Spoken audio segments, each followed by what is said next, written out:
New data from the Ghana Statistical Service reveals that while the use of clean cooking fuels in the poorest household has barely changed, rising from 0% to just 0.5% over 19 years, the overall national adoption of clean fuels has tripled.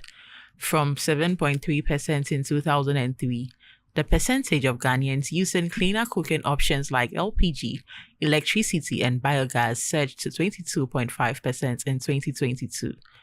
The findings were shared in a press statement marking the International Day of Clean Energy, observed every January 26th to raise awareness of the importance of clean energy solutions. Urban areas saw a more dramatic increase, with usage doubling from 15.8% to 36.4%. Regionally, the Greater Accra region recorded the largest jump at 24.8 percentage points, while regions like the Savannah and Northeast saw only small gains, underscoring the uneven progress in clean energy access across the country. The West African Gas Pipeline Company Limited is set to begin mandatory offshore pipeline cleaning and inspection from February 5th to March 2nd, 2025.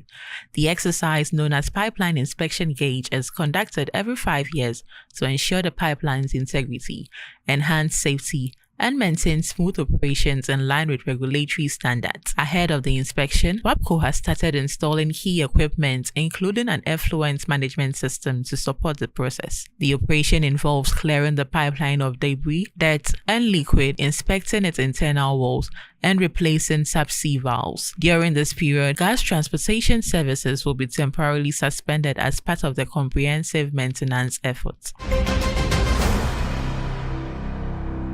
30 African heads of state and governments have committed to expanding access to reliable, affordable, and sustainable electricity through the Dar es Salaam Energy Declaration endorsed at the Mission 300 Africa Energy Summit. With over 600 million people in Africa still living without electricity, this landmark declaration aims to close the continent's energy gap. As part of the Mission 300 initiative, partners have pledged over $50 billion to support energy access with the goal of connecting 300 million Africans to electricity by 2030. The declaration will be submitted to the African Union Summit for adoption in February. The Mission 300 Africa Energy Summit was hosted by the United Republic of Tanzania, the African Union, the African Development Bank Group, and the World Bank Group, with support from the Rockefeller Foundation, Energy Sector Management Assistance Program, Global Energy Alliance for People and Planet, Sustainable Energy for All, and the Sustainable Energy Fund for Africa.